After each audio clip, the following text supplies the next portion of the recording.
बिस्मिल्लाहिर्रहमानिर्रहीम। मेरा नाम हैदर अली है और मेरे दो ग्रुप मेंबर्स हैं, एक मरियम सानी और दूसरा शहीद अरशद है। तो हमने टॉपिक्स की डिवीजन की हुई है। तो सबसे पहले मैं एक्सप्लेन करूँगा टॉपिक को। तो टॉपिक को एक्सप्लेन करने में सबसे पहले इंट्रोडक्शन आएगा कि what is clustering algorithm. Clustering algorithm basically होते क्या है। तो क्लस्टरिंग बेसिकली एक अनसुपरवाइज्ड लर्निंग टेक्निक है जिसमें सेम ग्रुप ऑफ डाटास जो है उनके डाटा पॉइंट्स को उठाकर कंबाइन किया जाता है और क्लस्टर्स बनाए जाते हैं। क्लस्टरिंग किस चीज़ में मदद करती है? क्लस्टरिंग बेसिकली डाटा को स्प्लिट करके डिफरेंट सबसेट में कन्वर्ट करने के लिए जो है वो क्लस्टरिंग इस्तेमाल होती है। अब जो भी डाटा सेट बनाया जाता है उसमें जितने भी डाटा पॉइंट्स होते हैं वो सिमिलर होते हैं। तो जो सिमिलर डाटा पॉइंट्स होते हैं वो जो सबसेट कहलाते हैं उनको हम क्लस्टर्स कहते हैं। अब क्लस्टर्स की आगे टू डिफरेंट टाइप्स ऑफ जो हमारे पास आते हैं क्लस्टर्स हैं। एक तो है के मीन क्लस्टर्स और दूसरा हमारे पास आता है हायरार्किकल क्लस्टरिंग एल्गोरिथम। तो सबसे पहले के मीन क्लस्टरिंग एल्गोरिथम आता है। तो के मीन क्लस्टरिंग एल्गोरिथम बेसिकली होता है कि इसकी डेफिनेशन मैं एक्सप्लेन करूंगा, बाकी स्टेप्स और एग्जांपल और इम्प्लीमेंटेशन इसकी मेरे ग्रुप मेंबर्स आगे एक्सप्लेन करेंगे। तो मैं के मीन की डेफिनेशन सबसे पहले इसको थोड़ा सा बता दें मैंने। तो के मीन क्लस्टरिंग एल्गोरिथम बेसिकली हमारे पास किस काम के लिए होता है? इसका मकसद ये होता है कि ये नंबर ऑफ सेंट्रॉइड्स को आइडेंटिफाई करता है के मीन, और उसके बाद हर डाटा पॉइंट को उसके नियरेस्ट क्लस्टर के साथ एलोकेट करना while keeping the cluster as small as possible. ये के मीन क्लस्टरिंग का काम होता है। और as compared to hierarchical clustering की बात की जाए तो हायरार्किकल क्लस्टरिंग बेसिकली हमारे पास इसमें क्लस्टर की हायरार्किकल बनाते हैं। हायरार्किकल किस तरह बनाते हैं हम? फॉर एग्जांपल इसमें इस तरह होता है कि प्री डिटरमाइंड ऑर्डरिंग होती है from top to bottom. For example अगर हमारे पास हमारे सिस्टम में फाइल्स हैं या फोल्डर्स हैं, उनको हार्ड डिस्क में एक हायरार्की एक सीक्वेंस की फॉर्म में उनको हम जो है वहाँ पे रखते हैं। और इसकी आगे फर्दर दो टाइप्स भी होती हैं हायरार्किकल की, लेकिन वो हमने इधर एक्सप्लेन नहीं करनी। फर्दर आगे इसकी इम्प्लीमेंटेशन और इसकी एग्जांपल जो है वो मेरे ग्रुप मेंबर ने आगे एक्सप्लेन करनी है। बिस्मिल्लाहिर्रहमानिर्रहीम। मेरा नाम शहीद अरशद है और मेरा रोल नंबर है SP18BCS006। मेरे ग्रुप का जो टॉपिक है वो है implementation of two clustering algorithms in R language. मैं आपको implementation of K means clustering in R language बताऊंगा और मेरे बाद मरीम आपको implementation of hierarchical clustering in R language बताएगी। इसमें मैंने के मीन को आर लैंग्वेज में इम्प्लीमेंट करने के लिए होलसेल कस्टमर डाटा को यूज़ किया है। होलसेल कस्टमर डाटा की .csr फाइल नेट से मैंने डाउनलोड की है और इसके अंदर 441 रिकॉर्ड्स हैं। ये है .csr फाइल और इसमें 441 रिकॉर्ड्स हैं। इसकी इम्प्लीमेंटेशन के लिए हमने आर स्टूडियो का कंपाइलर यूज़ किया है जो कि ये है। सबसे पहले मैंने होलसेल कस्टमर डाटा की फाइल को रीड किया है और उसका पाथ दे दिया है जहाँ पे वो सेव है। जैसे ये फर्स्ट लाइन यहाँ पर बता रही है कि ये डी ड्राइव है और उसके अंदर प्रोजेक्ट डाटा वेयर हाउस का फोल्डर है जिसके अंदर ये होलसेल कस्टमर डाटा का जो फाइल है CSV फाइल ये पड़ी हुई है। फिर हमने कस्टमर डाटा के नाम से फर्स्ट डाटा फ्रेम बनाया है। इसमें हमने सारे कॉलम सेलेक्ट किए हैं, फिर कस्टमर डाटा की समरी प्रिंट करवाई है। यही समरी अब हम आर स्टूडियो में इसको इम्प्लीमेंट करेंगे। ये फर्स्ट 3 लाइन्स हैं जो हमें ये प्रिंट करवाएंगी, तो उसको जब हम रन करते हैं तो ये हमारे पास डाटा प्रिंट हो गया है।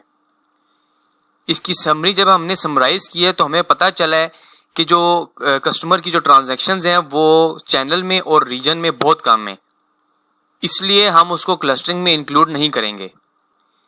इसके बाद हम डाटा फ्रेम से नॉट एप्लीकेबल यानी जिसमें एन फिल हुआ है वो काउंट करेंगे। जब इसको हमने आर स्टूडियो में रन किया है तो इसने हमें डिस्प्ले दे दिया कि ऐसी नॉट एप्लीकेबल कोई वैल्यू नहीं है जो फाइल के अंदर मौजूद हो। अब हम कस्टमर डाटा को डिसेंडिंग ऑर्डर में अरेंज करेंगे और हर कैटेगरी में से टॉप 5 कस्टमर ले लेंगे। फिर चेक करेंगे कि टॉप 5 में कितने कस्टमर्स आए हैं। जब हमने इसको आर स्टूडियो में रन किया तो उसने हमें बता दिया कि आपके पास जो टॉप कस्टमर्स हैं वो 18 हैं। अब इसमें रिपीटेड वैल्यूज भी हो सकती हैं। फॉर एग्जांपल अगर कोई ऐसा कस्टमर है जिसकी वैल्यूज जो हैं वो किसी और कस्टमर के साथ सेम मैच हो रही हैं, तो जो मैच कस्टमर हैं, अगर 3 कस्टमर ऐसे हैं जिनकी वैल्यूज सेम है तो वो एक ही कंसिडर किया जाएगा। अब ये जो हमारे पास 18 कस्टमर्स आए हैं, इन्हें हम रिमूव करके क्लस्टरिंग के लिए एनालाइज करेंगे और उनका डाटा फॉर्मेट चेक करेंगे कि वो सिमिलर है कि नहीं है। अब इस डाटा को हमने टॉप डॉट कस्ट में सेव कर लिया है, तो फिर हम टॉप कस्टमर्स को डाटा फ्रेम में सेव करेंगे और फिर डाटा फ्रेम की समरी हम ले लेंगे।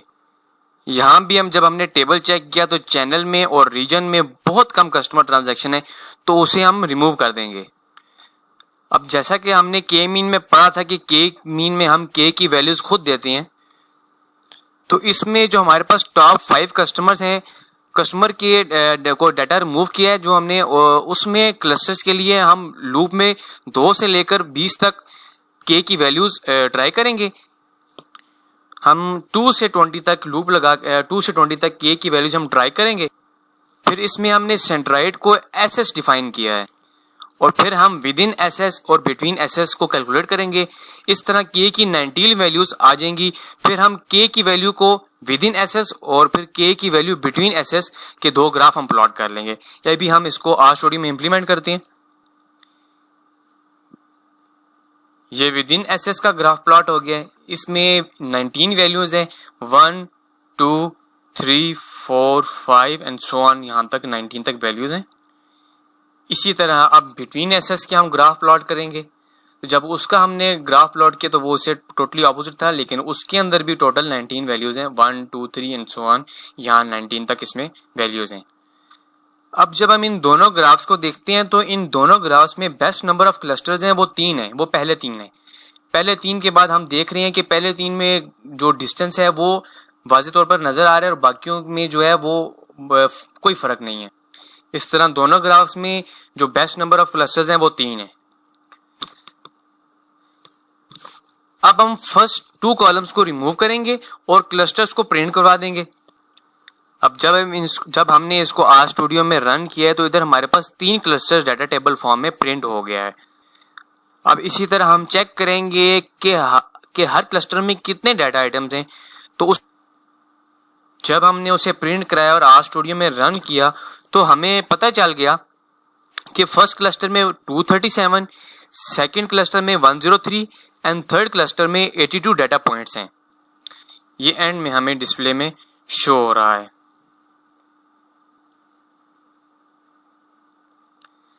अब एट द एंड हम इन दोनों क्लस्टर्स की 2D रिप्रेजेंटेशन प्रिंट करवाएंगे। इसके लिए हम आर स्टूडियो में जाते हैं। हमने डिस्प्ले स्क्रीन क्लियर की।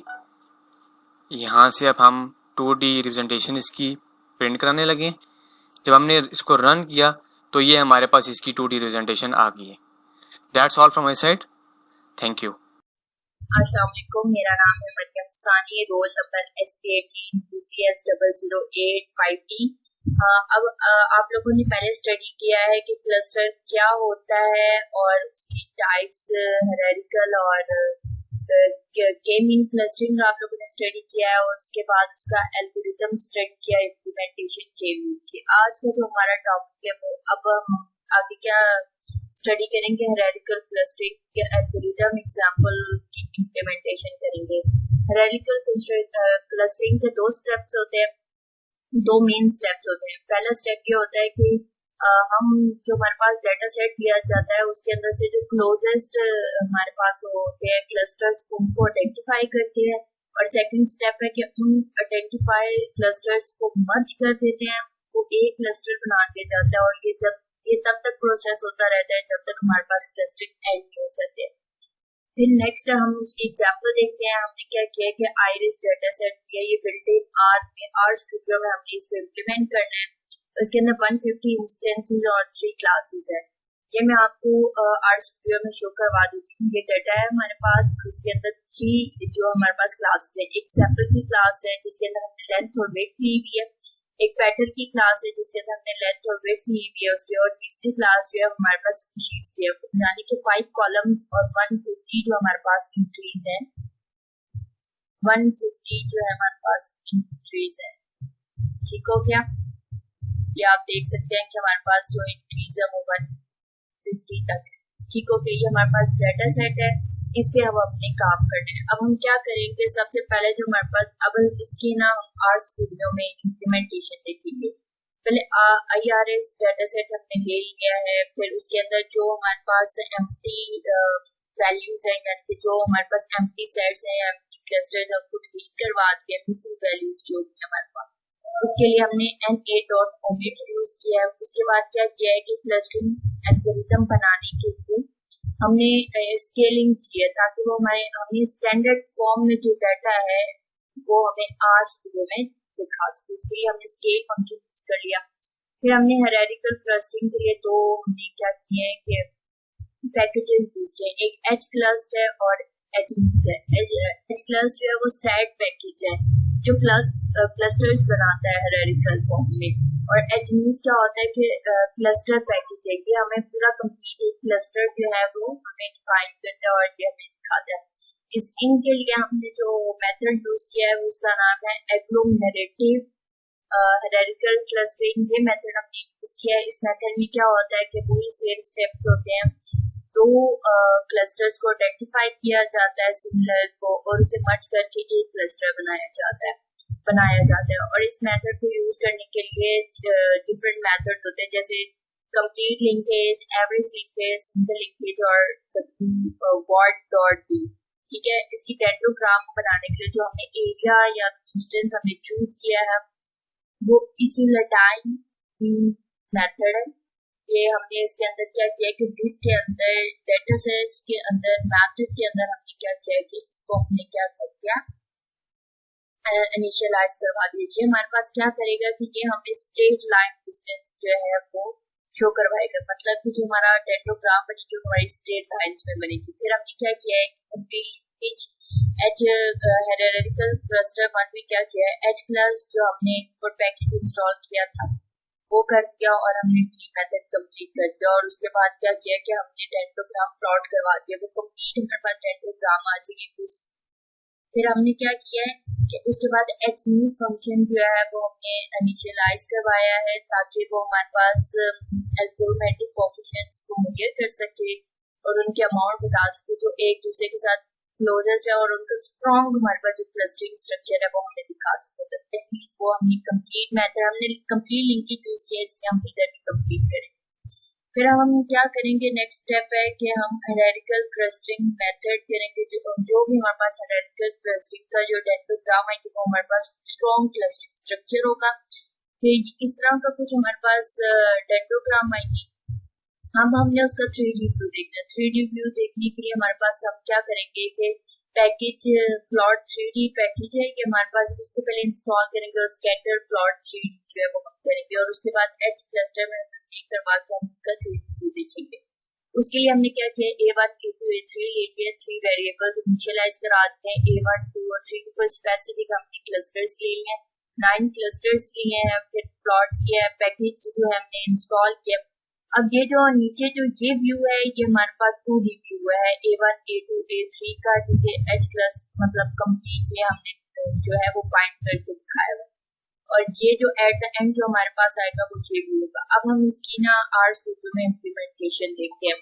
मैं ये सारा डाटा जो है वो आपको बता देती हूँ। अब जो मैंने पहले जो है वो जो इसको रन किया हुआ है, अब हम इसे दोबारा से रन करेंगे। ये इसका डाटा सेट है और इसके अंदर जो H1 है, H1 में क्या हमारे पास बताया हुआ है कि हमने कितनी लिस्ट ऑफ लेंथ 7, इसके अंदर इस लिस्ट में हमारे पास लेंथ 7 की वैल्यूज हैं और उनको मर्ज किया है, हाइट और ये सब उसकी डिटेल्स दी हुई है। हायरार्किकल क्लस्टर 2 में हमारे पास 9 हमने वैल्यूज ली है और उसकी जो हमने ऑर्डर और हाइट और ये सब चीजें मर्ज करके उसकी वैल्यूज लिखी है। अब हम कोड पे आ जाते हैं। सबसे पहले जो हमने कोड जो स्टेप बाय स्टेप देखा था, अब हम उसे रन करेंगे। यहाँ तक जब हम hnews तक यहाँ तक जब हम प्लॉट करेंगे तो ये हमारे पास कंप्लीट एक बनेगा। हमने इसे रन किया तो उसके बाद ये देखो कि हमारे पास एक कंप्लीट हायरार्किकल फॉर्म में जो है वो डाटा आ चुका है। एक तरफ हाइट बताई हुई है और एक तरफ बहुत ज्यादा कॉम्प्लिकेटेड हो चुका है। अब क्या करेंगे, अब हमने इसकी 3D प्लॉटिंग देखनी है। उसके लिए हम ये जो बाकी का हमारे पास प्रोग्राम है इसको हम जो है वो रन करके देखेंगे। अब हमने क्या करना है, इसका 3D प्लॉट। अब हमने इसको रन किया, बाकी जो रिमेनिंग था उसको रन किया हमने, तो ये अब इंस्टॉल करेगा हमारे पास स्कैटर प्लॉट 3D जो हमारे पास पैकेज था, इसको इंस्टॉल करेगा। इंस्टॉल करने के बाद ये हमें 3D फॉर्म में रेडिकल स्ट्रक्चर जो है वो दिखा देगा। अब ये हमारे पास 3D फॉर्म आ चुकी है इसकी। ये हमारे पास फाइनल रिजल्ट है। इसने क्लस्टर के हर क्लस्टर के अगेंस्ट जो है वो इसने पॉइंट्स प्लॉट कर दिया और ये हमारे पास क्या बन गया, 3D व्यू बन गया।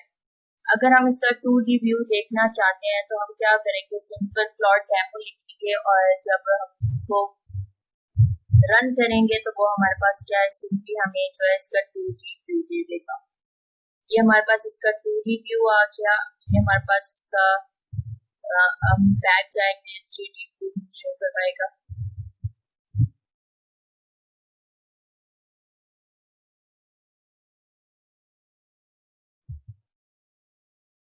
ये हमारे पास 2D व्यू है, इसने शो करवा दिया। उसके बाद ये 3D व्यू जो हमारा फाइनल व्यू है, और ये हमारा फर्स्ट वाला व्यू था जो हमने कंप्लीट डेंटोग्राम जो है रेडिकल शो करवाई, और ये हमारा जो है वो हमारे पास 3D व्यू हो गया और ये हमारे पास 2D व्यू है। नेक्स्ट आपको इसके एडवांटेज डिसएडवांटेज और कंपैरिजन आपको हैदर अली बताएंगे। Thank you so much. अच्छा, इसके बाद एडवांटेजेस और डिसएडवांटेजेस को एक्सप्लेन करना है। तो सबसे पहले के मीन क्लस्टरिंग के जो एडवांटेजेस हैं, सबसे पहला एडवांटेज हमारे पास ये है कि हमारे पास वेरिएबल यूज होगा, तो के मीन जो क्लस्टर होगा वो फास्टर हो जाएगा हिरारिकल से। और सेकंड पॉइंट हमारे पास ये एडवांटेज ये है कि जो के मीन क्लस्टर्स परफॉर्म या जो क्लस्टर सॉरी प्रोड्यूस करता है वो टाइटर होते हैं as compared to hierarchical clusters के। अच्छा, हिरारिकल क्लस्टरिंग के एडवांटेजेस जो हैं, सबसे पहला एडवांटेज हमारे पास ये होगा कि हमें नंबर ऑफ क्लस्टर्स की ज़रूरत नहीं होती एल्गोरिथम बनाने के लिए। और सेकंड एडवांटेज हमारे पास ये होगा कि हिरारिकल क्लस्टरिंग जो है वो इजी टू इम्प्लीमेंट होती है। और थर्ड पॉइंट हमारे पास ये है कि हिरारिकल क्लस्टरिंग के थ्रू हमें डेटाग्राम जो है रिसीव होता है। डेटाग्राम के थ्रू हमारे पास ये होता है कि जितना भी डाटा उसको हम इजीली अंडरस्टैंड कर सकते हैं। इसके बाद डिसएडवांटेजेस जो हैं, के मीन क्लस्टरिंग के डिसएडवांटेजेस, सबसे पहला डिसएडवांटेज ये है कि काफ़ी ज़्यादा मुश्किल होता है के वैल्यू को प्रिडिक्ट करना। और सेकंड ये है कि अगर हमारे पास ग्लोबल क्लस्टर्स होंगे तो वो ठीक तरीके से काम नहीं करते। और फोर्थ पॉइंट हमारे पास ये है कि अगर क्लस्टर्स का साइज़ डिफरेंट है या क्लस्टर्स की डेंसिटी डिफरेंट है तो हम उन क्लस्टर पे ठीक तरीके से काम नहीं कर सकते। हायरार्किकल क्लस्टरिंग की अगर बात की जाए तो हायरार्किकल क्लस्टरिंग में बेसिकली ये होता है कि सबसे पहला डिसएडवांटेज ये है कि हम जो प्रीवियस स्टेप है उसको अंडू नहीं कर सकते। अंडू से मतलब क्या है कि हमने कोई भी स्टेप परफॉर्म किया है, इवन वो स्टेप नंबर 2, 3, 4 या कोई सा भी स्टेप है, अगर हमने उसको परफॉर्म कर लिया, अगर हम इस तरह ऐसा फील हो रहा था कि उस पर हमने जो कैलकुलेशन की है वो ठीक नहीं है, या उस पर जो हमने वर्क की है या वो हमें ठीक नहीं लग रहा है, उस स्टेप को हम दोबारा से परफॉर्म करना चाह रहे हैं, लेकिन अनफॉर्चुनेटली ये सबसे बड़ा डिसएडवांटेज भी हायरार्किकल का यही है कि उस स्टेप पे हम दोबारा वापस नहीं जा सकते, उस स्टेप पे दोबारा जाके वापस हम काम नहीं कर सकते। और हायरार्किकल क्लस्टरिंग की जो है वो टाइम कम्प्लेक्सिटी काफ़ी ज़्यादा होती है एज़ कम्पेयर टू के मीन। और थर्ड डिसएडवांटेज ये है कि अगर हमारे पास डाटा सेट काफ़ी ज़्यादा लार्ज हो जाएगा तो काफ़ी ज़्यादा मुश्किल हो जाता है नंबर ऑफ क्लस्टर्स को डिटरमाइन करना इवन बाय डेटाग्राम। उसके बाद कंपैरिजन की बात की जाए, सबसे पहला फैक्टर है डिस्टेंस का। तो हायरार्किकल में जो है वो मीट्रिक डिस्टेंस यूज़ होता है और के मीन जो है वो यूक्लिडियन डिस्टेंस पर रिलाई करता है। सेकंड चीज़ है नंबर ऑफ क्लस्टर्स है। हायरार्किकल के मीन क्लस्टर्स में को फाइंड करने के लिए, के मीन क्लस्टर्स में नंबर ऑफ क्लस्टर्स को फाइंड करने के लिए हम एल्बो प्लॉट यूज़ करते हैं या कोई सा भी प्लॉट हम इस्तेमाल कर सकते हैं। एज़ कम्पेयर टू हायरार्किकल में अगर हमें नंबर ऑफ क्लस्टर्स को फाइंड करना होता है तो जितने भी प्लॉट्स जो हैं वो के मीन में हम इस्तेमाल करते हैं वो हायरार्किकल में भी हम यूज़ कर सकते हैं। लेकिन एक फैक्टर का बेनिफिट ये होता है डेटाग्राम का, कि डेटाग्राम के थ्रू भी हम नंबर ऑफ क्लस्टर्स जो है वो फाइंड कर सकते हैं। लास्ट जो पॉइंट है कम्प्लेक्सिटी का, के मीन की कम्प्लेक्सिटी जो है वो कम होती है, के मीन की कम्प्लेक्सिटी कम होती है, लेस होती है as compared to hierarchical clusters में। और के मीन जो है वो लेस एक्सपेंसिव भी होता है एज़ कम्पेयर टू हेरारिकल में। अगर के मीन में डाटा सेट हमारे पास ज़्यादा होगा तो रीज़नेबल टाइम फ्रेम के मुताबिक हम उसको फाइंड भी कर सकते हैं, लेकिन अगर हेरारिकल में डाटा ज़्यादा आ गया तो बिग डाटा को हेरारिकल हैंडल नहीं करता। और एक बात ये है कि के मीन की जो कम्प्लेक्सिटी है वो लीनियर होती है और हेरारिकल की जो कम्प्लेक्सिटी होती है वो क्वाड्रेटिक होती है। और यही सारा टॉपिक था, ये सारा एक्सप्लेन करना था। Thank you so much.